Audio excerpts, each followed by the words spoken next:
আমার ভাবিমা হওয়ার পর বেশ একাকিত্ব বোধ করছিলেন। তার এবং আমার দাদার মধ্যে দূরত্ব ক্রমশ বাড়ছিল।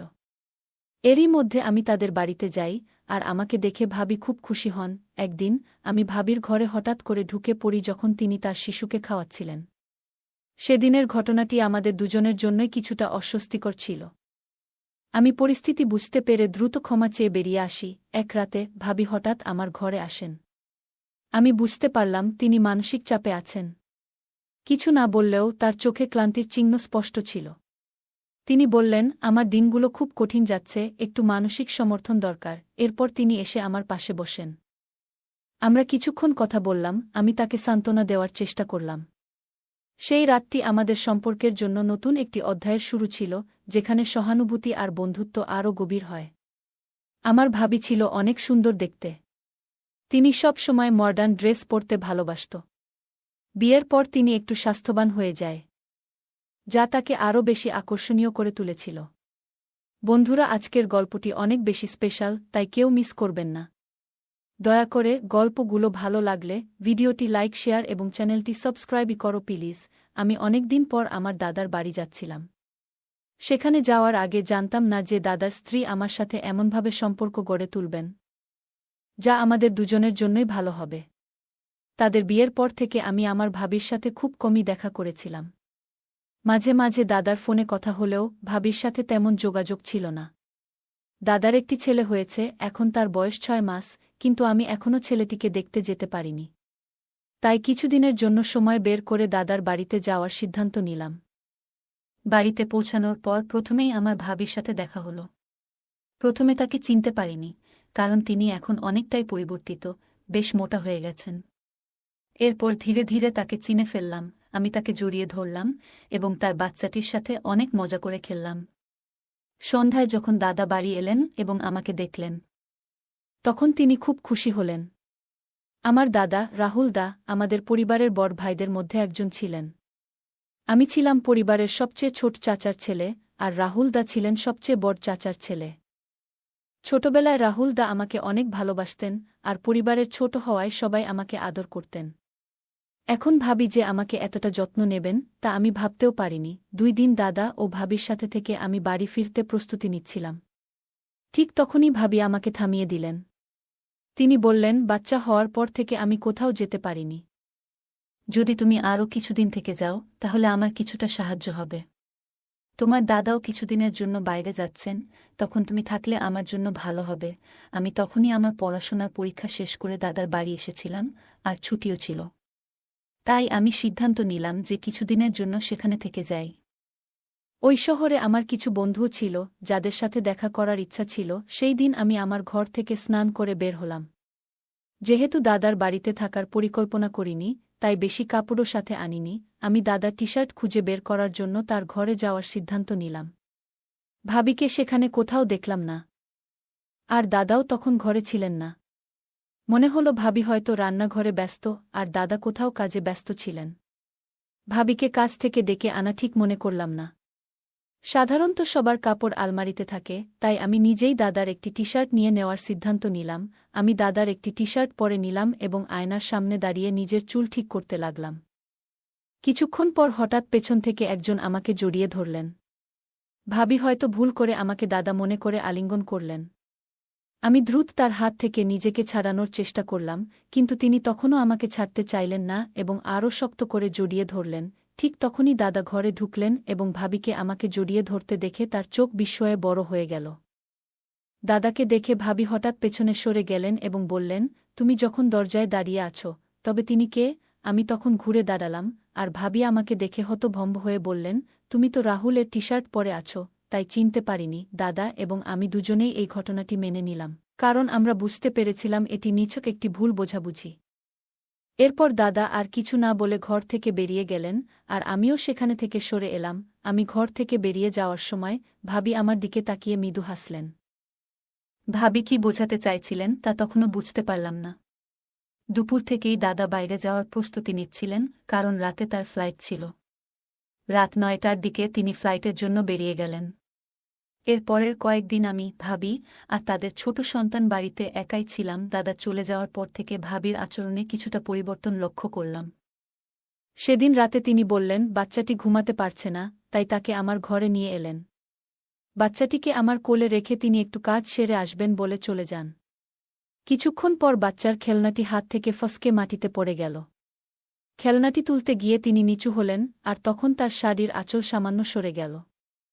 কিন্তু আঁচল ঠিক করার চেয়ে তিনি খেলনাটি তোলার দিকে বেশি মনোযোগ দিলেন, যা দেখে আমি একটু অস্বস্তিতে পড়লাম। পরে তিনি খেলনাটি তুলে আঁচল ঠিক করে নিয়ে বললেন, আজ সারাদিন রাহুলের যাওয়ার প্রস্তুতিতে ব্যস্ত ছিলাম, খুব ক্লান্ত লাগছে। এখন একটু বিশ্রাম না নিলে ভালো লাগবে না। এখন স্নান না করলে আমার মনের প্রশান্তিও হবে না। তুমি কি একটু সময়ের জন্য তোমার ভাতিজাকে সামলাতে পারবে? আমি সম্মতি দিলাম এবং ভাবি বাচ্চাটিকে রেখে স্নান করতে চলে গেলেন। আমি বাচ্চাটির সাথে খেলতে থাকলাম। কিছুক্ষণ পর বাচ্চাটি কান্না করতে শুরু করল। হয়তো ওর খিদে পেয়েছিল। আমি তাকে নিয়ে ভাবির ঘরে গেলাম, দেখলাম ভাবি চুল শুকাচ্ছেন। আমাকে দেখে তিনি বাচ্চাটিকে আমার হাত থেকে নিলেন। আমি ঘর থেকে বেরিয়ে আসতে যাচ্ছিলাম, ঠিক তখন ভাবি বললেন, আমার মাথা খুব ব্যথা করছে, মনে হয় না চুল ধোয়া উচিত ছিল। ভাবি মাথা ব্যথার কথা বললেন, তাই আমি রান্নাঘরে গিয়ে তার জন্য একটু আদা চা বানিয়ে নিয়ে এলাম। নিজের জন্য 1 কাপ বানালাম, কারণ চা আমার অনেক দিনের সঙ্গী। ডিগ্রি পড়ার সময় রাত জেগে পড়াশোনা করতাম, তখন থেকেই চা পানের অভ্যাসটা লেগে গেছে। 2 কাপ চা নিয়ে ভাবির ঘরে ফিরলাম। তখন দেখলাম ভাবি বাচ্চাকে খাইয়ে দিয়ে শুয়ে আছেন। হঠাৎ চোখে পড়ল তার গাউনের কিছু অংশ একটু সরেছে। আর আমি তৎক্ষণাৎ দৃষ্টি অন্যদিকে সরিয়ে নিলাম। ভাবি আমাকে বললেন, দেবরজি, তোমার চোখ ফিরিয়ে নেওয়ার কি দরকার? তখন আমি তাকে তার পোশাক সম্পর্কে বললাম। তিনি দ্রুত তা ঠিক করলেন। আমি তার দিকে তাকালাম এবং কিছুক্ষণ আগের ঘটনা মনে পড়ায় একটু লজ্জা পেলাম। ভাবি কোনো দ্বিধা ছাড়াই আমার সাথে কথা বলতে শুরু করলেন। চায়ের কাপ হাতে নিয়ে বললেন, তোমার বানানো চা বেশ ভালো হয়েছে। মাথার ব্যথাও যেন সেরে গেছে। চা শেষ করে আমি কাপগুলো তুলে রান্নাঘরে রাখলাম এবং তারপর নিজের ঘরে গিয়ে ঘুমিয়ে পড়লাম। পরদিন প্রতিদিনের মতো আমি সকালবেলা ঘরের বাইরে ব্যায়াম করছিলাম। সাধারণত ভাবি সকাল 9টার দিকে ওঠেন, তাই আমি জানতাম তিনি এত সকালে বের হবেন না। আমি প্রতিদিন সকাল 7টায় উঠে ব্যায়াম শুরু করি এবং 8টার মধ্যে শরীর ঘামে ভিজে যায়। হঠাৎ 8টার সময় ভাবি তার ঘর থেকে বেরিয়ে এলেন। আমাকে এক্সারসাইজ করতে দেখে বললেন, তুমি তো এত ফিট আছো, আমাকে কখনো এক্সারসাইজ করার পরামর্শ দাওনি কেন? বাচ্চা হওয়ার পর থেকে আমার শরীরের অবস্থা খারাপ হয়ে গেছে। আমি হেসে বললাম, কোনো সমস্যা নেই, তুমি আজ থেকে আমার সাথে ব্যায়াম করতে শুরু করো।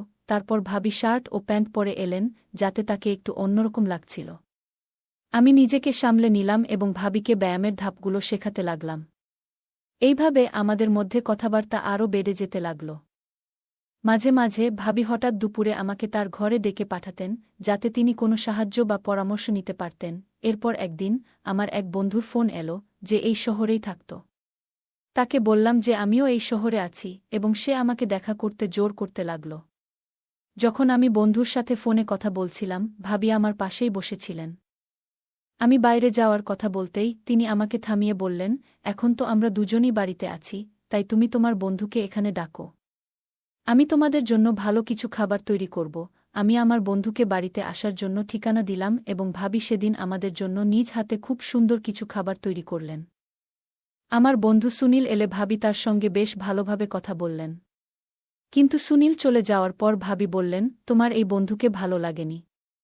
তার চোখের দৃষ্টি কিছু ঠিক ছিল না। মহিলারা পুরুষদের দৃষ্টিভঙ্গি ভালোভাবে বুঝতে পারেন, আর ভাবি হয়তো সঠিকভাবেই সেটা ধরতে পেরেছিলেন। আমি ভাবিকে আশ্বস্ত করলাম, ঠিক আছে, আজ থেকে আমি তার সাথে শুধু বাড়ির বাইরে দেখা করব। আর কখনো তাকে বাড়িতে ডাকব না।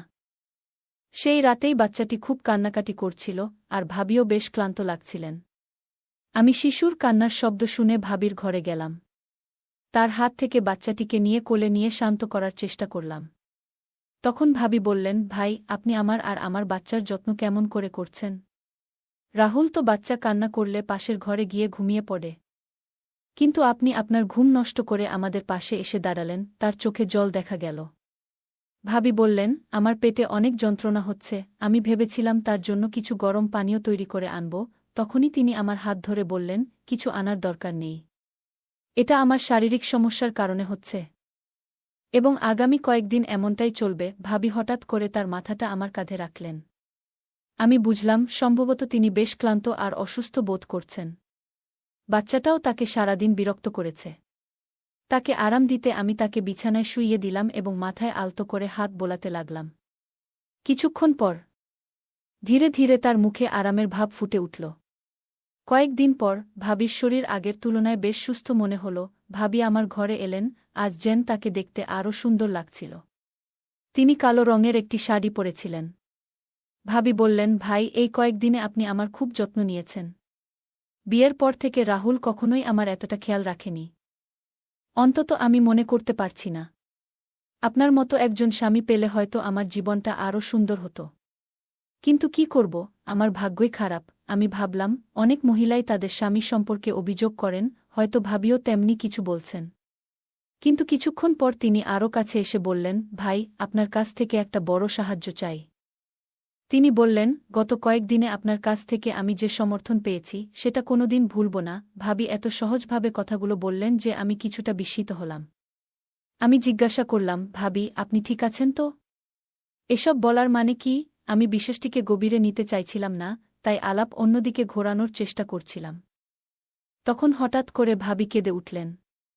বললেন, আজ পর্যন্ত আমি অনেক কষ্ট মনে ধরে রেখেছি।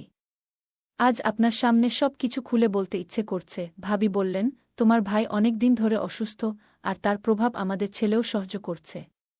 জন্ম থেকেই আমার সন্তান দুর্বল। তোমার ভাইয়ের অসুস্থতার কারণেই এমনটা হয়েছে। যদি গাছের শিকড় দুর্বল হয়, তাহলে ডালপালা কি শক্তিশালী হতে পারে? আমি অবাক হয়ে বললাম, ভাবি, তুমি এসব কি বলছ? তোমার কথাগুলোর মানে পুরোপুরি বুঝতে পারছি না। ঠিক তখনই ভাবি আমার দিকে ফিরে আবেগপ্রবণ হয়ে বললেন, ভাই, আমাকে বিশ্বাস করো। আমি মিথ্যা বলছি না। এরপর তিনি তার ঘরে গিয়ে আমার ভাইয়ের কিছু মেডিকেল রিপোর্ট নিয়ে এলেন। বললেন, তোমার ভাইয়ের অসুস্থতা সম্পর্কে তুমি জানোই। আমার সন্তানও খুব অল্প বয়সে নানা সমস্যায় ভুগছে, আর আমি নিশ্চিত নই সে কতদিন সুস্থ থাকবে।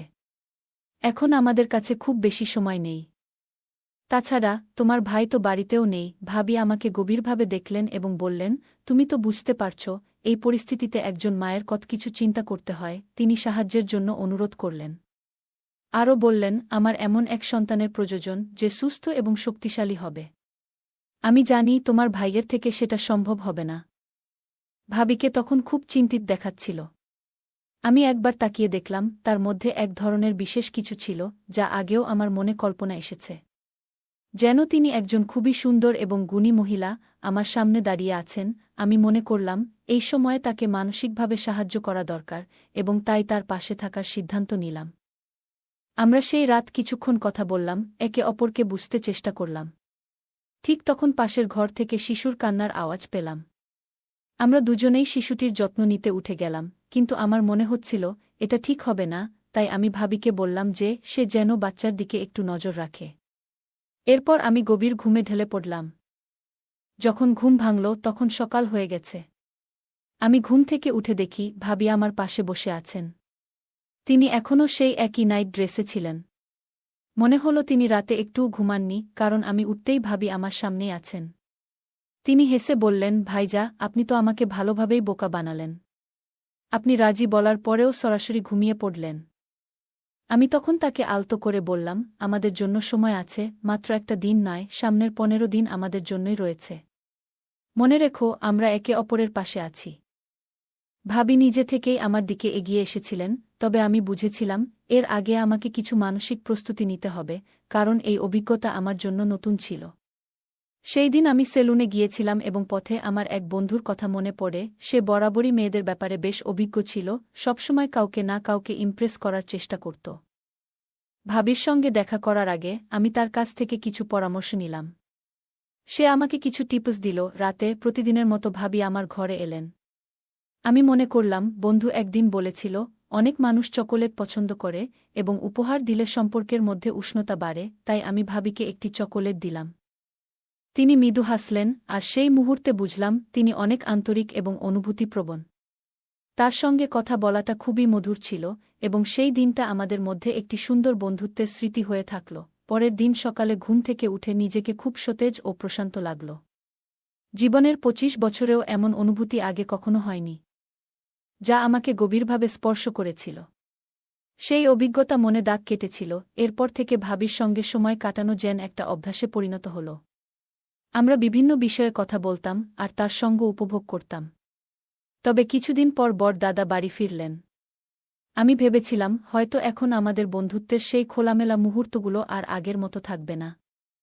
তবুও রাতের সময় যখন সবাই ঘুমিয়ে থাকত, ভাবি মাঝে মধ্যে আমার সঙ্গে কিছু সময় কাটাতে আসতেন। আমরা তখন নানা বিষয় নিয়ে আলোচনা করতাম। একবার রাতের বেলা ভাবি আমার ঘরে এসে হাসি মুখে বললেন, গত 2 দিন ধরে আমার মনে হচ্ছিল আমি হয়তো মা হতে চলেছি। আজ চেকআপ করানোর পর নিশ্চিত হলাম যে আমি গর্ভবতী। দেবরজি, আপনি বাবা হতে চলেছেন আর আমি মা। আমি ভাবিকে অভিনন্দন জানালাম। তখন ভাবি বললেন, দেবরজি, শুধু অভিনন্দন দিলেই হবে না। যখন এই সন্তান আপনার, তখন তার দায়িত্ব আপনাকেই নিতে হবে। আমি অবাক হয়ে বললাম, দায়িত্ব? কিসের দায়িত্ব? ভাবি তখন বললেন, আপনাকে আপনার সম্পত্তির অর্ধেক অংশ এই সন্তানের নামে করতে হবে। ভাবির কথা শুনে যেন আমার পায়ের নিচ থেকে মাটি সরে গেল। আমি বললাম, ভাবি, আপনি কি বলছেন? আমার নামে তো 1 টাকাও নেই। ভাবি কিন্তু আমার কথা মানতে রাজি নন। তিনি বললেন, আপনি যতই অস্বীকার করুন, আমি জানি আপনার নামে কত সম্পত্তি আছে। যদি আপনি আমার কথা না মানেন, তবে আমাকে সবকিছু আপনার দাদাকে জানাতে হবে। এরপর আপনার পরিবারের সামনে কিভাবে বদনাম হবে, তা আপনি নিজেই দেখবেন। আমি বললাম, ভাবি, আপনি এই বাড়িতে মাত্র 2 বছর আগে এসেছেন। আর এই 2 বছরে আমি আপনাকে কোনো বড় পারিবারিক অনুষ্ঠানে দেখিনি। তাহলে আপনি আমার সম্পত্তি সম্পর্কে কিভাবে জানলেন? ভাবি আমার প্রশ্নের মুখে কিছুটা অসহায় হয়ে গেলেন। আমি আবার বললাম, নিশ্চিতভাবেই দাদা আপনাকে এসব বলেছিলেন। কিন্তু ভাবি, আপনার কাছে যত সম্পত্তিই থাকুক না কেন, কয়েক বছরের মধ্যে সেটা কোনো কাজে আসবে না। সে শুনে খুব চিন্তায় পড়ল। আমি তাকে মৃদু হেসে বললাম, তুমি কিছু বুঝতে পারছ? তখন সে বলল, দেবর, তুমি কি বলতে চাচ্ছ? আমি উত্তর দিলাম, আমার শরীরে এক ধরনের রোগ আছে, যেটা হয়তো তোমারও হতে পারে।